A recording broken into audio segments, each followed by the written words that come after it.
République démocratique du Congo, communauté victime des atrocités unilatérales de forces négatives G5A, province de l'Ituri. Bunia, le 28 mars 2021, conférence de presse. La province de l'Ituri. Violation massive des droits de l'homme sous les décombres d'une mauvaise gouvernance, vers un virage de la chute libre pour un naufrage collectif. Chers frères et sœurs, amis de la prime, 5A, notre plateforme des faits à mutation vers G7A, d'ici un autre matin, regroupant les peuples victimes des atrocités unilatérales des forces négatives en province de l'Ituri. Permettez-nous de vous saluer et vous remercier sincèrement pour le courage sans cesse dont vous faites montre, malgré vent et marée, en répondant à notre appel dans le cadre de votre mission vocationnelle, afin de porter haut les cris de détresse des communautés victimes des atrocités commises unilatéralement par ces concerts de tueurs, des forces négatives, axées sur l'économie d'une extrême sauvagerie à caractère déshumanisant qui pratiquement passe pour une folie furieuse. À ce titre, nous ne saurons commencer notre adresse sans une pensée pieuse pour la disparition à date du 13/02/2021 de M. Hilaire Kagbanan Mombi, Mabiliné, chef de groupement Mabiliné du secteur de Banyali Kilo, et tous ceux portés disparus jusqu'à ce jour sur le chemin de retour des obsèques de ces derniers sur la route de Kobu. Aussi, à cette fin du mois de mars dédié à la femme, une attention particulière à travers notre regard de compassion pour toutes de notre part, nos mamans, nos filles étant victimes des premières lignes de cette sauvagerie sans précédent. Frères et sœurs, amis de la prière, comme intitulé, la province de l'Ituri, violation massive des droits de l'homme sous les décombres d'une mauvaise gouvernance vers un virage de la chute libre pour un naufrage collectif. Notre conférence de presse sera articulée autour de deux axes, à savoir la gestion de la situation sécuritaire en Ituri en général, et plus en mettant l'accent particulier sur les événements qui ont prévalu vers la région minière et environ, entre parenthèses, Dala, Mbidjo, Mungwalu, Mabanga, Iga Barrière, Tchele, Muganga, Damas, nous en passons, à laquelle le G5A vient de greffer la problématique de la gouvernance proprement dite de notre chère province, mais gestion réfugiée derrière ces atrocités y ayant élu domicile sans que personne s'imagine que la bonne gouvernance est l'un des facteurs essentiels pour une paix durable. Pourtant, certains l'applaudissent, voire même la plébiscitent. D'autres, par contre, préfèrent se taire comme pour dire « c'est ça un vrai mode de vie ». La pauvre population, elle, se résigne pour attendre le retour de Jésus-Christ pour une meilleure vie dans l'au-delà. Comme si le Jésus attendu était parti avec toutes les richesses, toute l'intelligence vers l'au-delà. Frères et sœurs, compte tenu de leurs liens sociologiques, vous conviendrez avec nous que la délégation des anciens seigneurs de guerre qui a eu à séjourner en province de l'Ituri de juillet 2020 à janvier 2021, dans le cadre de la mission de sensibilisation leur confiée par le chef de l'État, président de la République, son Excellence Félix Antoine Tshilombo, à qui nous rendons un vibrant hommage.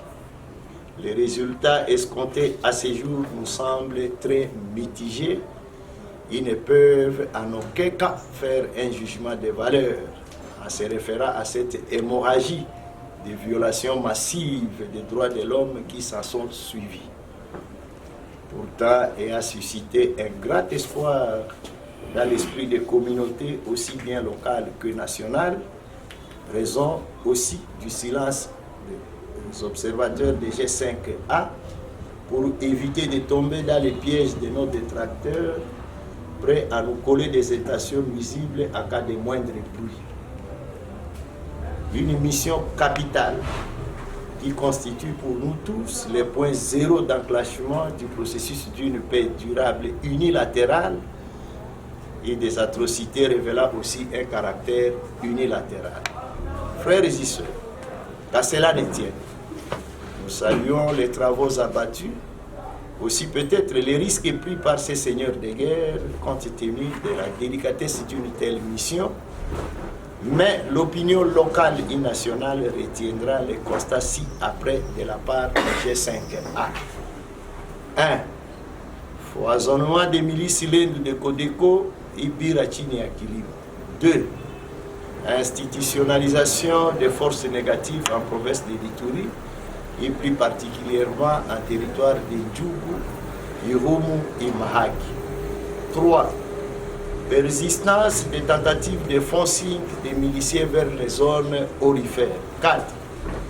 La forte montée à puissance de l'élucubration à caractère équilibrant autour des groupes armés qui n'existent que dans l'esprit, à travers des discours incongrus, intoxicateurs, diversifs, dénigrants et agressifs de la part du gouvernement provincial, pire, allant jusqu'à la démoralisation des unités des forces armées de la République engagées sur la ligne de front.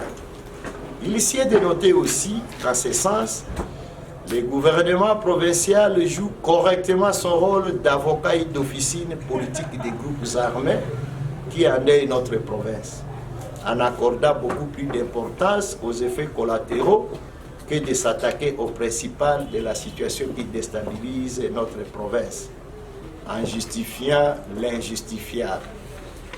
5. Une forte opinion orchestrée par les groupes armés, appuyée par le gouvernement provincial, de se justifier à travers l'imaginaire groupe armé d'Isaïe en vue d'obtenir le dédouanement des criminels sous parapluie des guerres interethniques, ce qui leur donnerait une feuille de route pour le programme DDRCS et DDRCD, falsifiant ainsi l'histoire des génocides des communautés victimes pour dire que les criminels doivent être gratifiés. 6. Tendance des groupes armés Lendu de Codeco, Ibira de Chini et Kilima d'intensifier les attaques, les tueries, meurtres, kidnapping contre la population civile, les forces armées de la République et la police nationale congolaise à l'intérieur ainsi qu'à la périphérie de la ville de Bunia. 7. Tendance à la hausse des vols à main armée et justice populaire dans la ville de Bunia. Telles sont les observations retenues par le G5A partant le mois de janvier à ce jour. Cette carte postale de la situation sécuritaire et sa gestion par le gouvernement provincial ne nous rassure pas un lendemain meilleur. Aussi, sans perdre de vue l'avancée et l'incursion des présumés EDF Nalu et une coalition de ces forces négatives dans le sud du territoire d'Irumu avec des conséquences plus qu'alarmantes. Frères et sœurs, amis de la paix, où va finalement notre province de l'Ituri? Sous le décombre des violations massives des droits de l'homme, dites crimes de guerre, crimes contre l'humanité et crimes de génocide, voilà tous sommes en train d'assister impuissamment à une culture de la mauvaise gouvernance, réfugiés derrière ces drames que nous vivons au quotidien. Encore une fois, certains l'applaudissent, voire le plébiscitent, d'autres se taisent pour dire un mode de vie civilisé à ce XXIe siècle, la pauvre population s'y résigne en attendant le retour de Jésus-Christ pour une vie meilleure dans l'au-delà. L'Ituri, une province au nord-est de la République démocratique du Congo, s'étendant sur une superficie de 65 658 km², avec une mosaïque culturelle extrêmement riche, estimée à plus de 12 millions d'habitants, regorgeant de potentialités énormes en sol et sous-sol, s'achemine progressivement avec un bagage de la mauvaise gouvernance digne de son nom, vers un virage de la chute libre pour un naufrage collectif. Tout au long de sa mutation de district en province, un scénario de sa gestion laisse à désirer, mais toujours en défaveur de la population. Des budgets sans contrepartie, des dettes énormes estimées à des millions de dollars collés sur son dos, et nous nous en passons.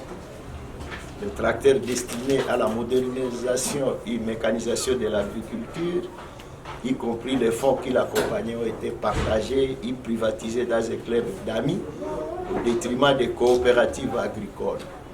Les camions foreurs de l'eau, sucreries, cimenteries au diable. Aucun budget de la province dans l'espace ITAN a été dit déficitaire, et conciliation des comptes plébiscités, mais sa contrepartie visible au profit de la population. Mais en fin de chaque mandat, la province de l'Ituri escompte des millions de dollars comme dettes certifiées dans les tiroirs, comme piège à celui qui prendra relève. Frères et sœurs, les slogans du civisme fiscal pour maximisation des recettes, en vue de concrétiser les prestigieux programmes, s'est largement écarté de sa trajectoire pour infliger une tracasserie sans précédent à travers des multiplicités de barrières allant de légal à illégal, confère barrières mises, pour renforcer les milliers de barrières érigées par les criminels.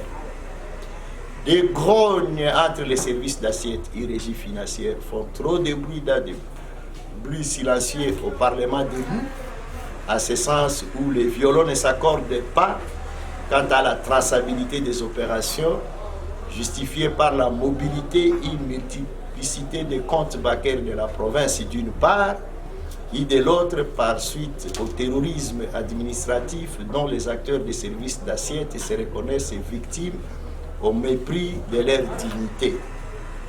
Le gouvernement provincial actuel vient de rééditer l'expérience des tristes mémoires des guichets uniques avec hologramme 2012-2014, dont les dossiers semblerait-il être dans les tiroirs de la justice, avec l'installation encore des systèmes très complexes avec une société obscure, dite CFC Flash, dont la clarté et contrôle du serveur échappe aux contribuables, mais possible seul dans la clôture entre les partenaires engagés. Comme s'exclame un cadre de la régie financière DGRPI, nous citons: la caisse du gouvernement provincial ressemble à un entonnoir. Une pluie de contrats léonins, accompagnée de conventions mafieuses, dites surtaxes, efforts de guerre pour rationner la population meurtrie, faisant des querelles dégoûtantes entre les partis suite à l'opacité des gestions, en contrepartie des promesses d'une petite Suisse qui n'attend aussi que le retour de Jésus-Christ pour se réaliser. Une encyclique du Saint-Père disait, nous citons: le risque, c'est lorsque quelqu'un vous déracine en vous dénaturant de votre histoire contre une promesse pour l'avenir. N'est-ce pas une autre forme de colonisation? Partant la Grande Orientale à ce jour, plusieurs actions parlementaires correctrices initiées par nos estimés députés provinciaux se sont évanouies dans les nuits de temps sans succès. À cet effet, une gouvernance de terreur se porte bien en qualifiant les Ituriens, nous citons, de vauriens, des Babumbafu, des Troba, des Bavalahaya. Question de savoir celui qui le dit, qui il est alors. À vous de répondre. Frères et sœurs, amis de la vie, eu égard à cette carte postale déjà sombre de la gestion sécuritaire et de la gouvernance proprement dite, nos recommandations se résument ainsi. 1. Au gouvernement de la République d'avoir un regard très objectif de la situation qui y prévaut, tant sur le plan sécuritaire que sur le plan de sa gouvernance, car la province de l'Ituri fait partie intégrante de la République démocratique du Congo. À nos estimés députés provinciaux, sans porter atteinte à l'honorabilité et exercice constitutionnel pour lequel le peuple vous a fait confiance, de nous élucider exactement la situation telle qu'observée afin d'éviter ces naufrages collectifs. 3. Aux filles et fils congolaises de l'Ituri, le désespoir n'est pas autorisé. Encore le relâchement. Dans toute l'histoire de l'humanité, les vicissitudes, les méchancetés des hommes ont toujours été au rendez-vous. Face à une telle catastrophe, un tel désastre, la détermination pour recouvrer nos droits, liberté et dignité s'impose, et cela toujours au prix de 1001 sacrifices. Et c'est fait. Nous n'avons pas besoin des observateurs d'un côté et de l'autre côté des actionnaires. Tous, nous devons nous liguer comme un seul homme pour libérer l'Ituri d'entre les mains des prédateurs. L'insécurité qui prévaut dans la ville de Bunia est-elle l'œuvre des miliciens? Peut-être. Mais cette tendance de la montée en puissance des vols à main armée, justice populaire, sont certainement œuvre de nos enfants, de nos amis, de nos frères avec qui nous sommes dans les mêmes maisons, les mêmes avenues, les mêmes quartiers et mêmes communes. Nous ne cesserons de vous rappeler notre position de toujours. L'hymne de G5A, celle de s'aligner résolument derrière les forces armées de la République et la police nationale congolaise, leur portant un soutien inconditionnel et substantiel sur tous les plans, seule voie de vaincre cette misère qui nous est déposée gratuitement sous plusieurs formes. À ce titre, une pensée pieuse et regard de compassion à l'égard des familles, amis de nos forces armées et police nationale congolaise qui, jour pour jour, sur les champs d'honneur, laissant derrière eux un cortège de veuves et orphelins.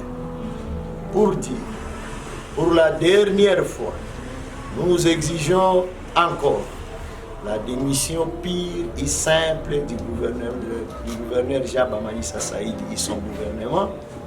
À cet effet, nous lançons la paralysie totale et illimitée des activités jusqu'à l'obtention des gains de cause, suivi de l'incivisme fiscal, car il est inacceptable et inadmissible que les communautés victimes continuent à financer explicitement leur propre mort d'une part, en versant des sommes colossales pour le ravitaillement des criminels qui les massacrent, et d'autre part, à financer sa branche politique, qui nous insulte et se moque de nous. Le meilleur champ d'échange où nous nous sentirons à l'aise avec tous ces acteurs, c'est devant la barre. Frères et sœurs, nous réitérons encore nos sincères remerciements à vous tous, chers journalistes ici présents, et vous exhortons à être nos fidèles interprètes au plus haut sommet du monde. Ne tuez pas, mais ne vous laissez pas tuer. Usiue, alakini usiache wakuue. Que vive la République démocratique du Congo, que vive la province de l'Ituri, que vive G5A, avec Dieu nous vaincrons.